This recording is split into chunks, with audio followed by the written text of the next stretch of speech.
மாடு மேய்ச்ச மாதிரி ஆச்சு, மச்சானுக்கு பொண்ணு பார்த்த மாதிரி ஆச்சுன்னு சொல்லி ஊரில் ஒரு பழமொழி இருக்குது. அந்த மாதிரி நீங்கள் அரசியல் செய்வதற்கு இந்த கரூர் சம்பவத்தை எடப்பாடி நன்றாக பயன்படுத்தி கொள்கிறார். வேறு ஒன்றுமே கிடையாது.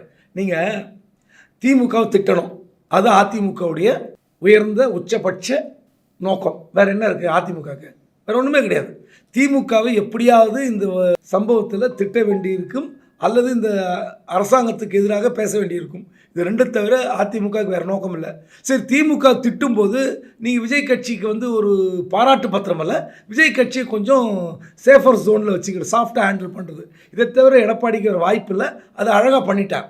ஆனால் எனக்கு உள்ள வருத்தம் என்னென்னா, நான் நேற்று கூட ஒரு நியூஸ் 18 சேனலில் டிபேட்டில் சொன்னேன், ஒரு ஒட்டுமொத்த கட்சியே முன்ஜாமீன் கோரிக்கொண்டு தலைமறைவாக இருக்கிற கட்சி ஒன்று. நீங்கள் டெத்துக்கு போனமே தவிர காரியத்துக்கு போய் படையல் சாப்பாடு சாப்பிட்றன்ற ஆசைப்படுகிற ஒரு கூட்டம் கூட இருக்கிற கூட்டம். இப்படிப்பட்ட ஒரு கட்சியை வைத்து கொண்டிருக்கிற விஜய்க்காக எடப்பாடி பழனிசாமி பேசியிருக்கணுமா?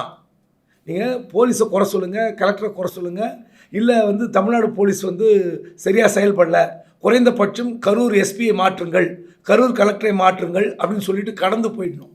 அவ்வளோதான். அதை கடந்து இந்த கரூர் சம்பவத்தை தூக்கி பிடித்து கொண்டு பேசுவதற்கு ஒரு வாய்ப்பு இருக்குதுல்ல, அந்த வாய்ப்பை அரசியலாகத்தான் பார்க்க வேண்டியிருக்கு. கூட்டணி கணக்கு இருக்குது.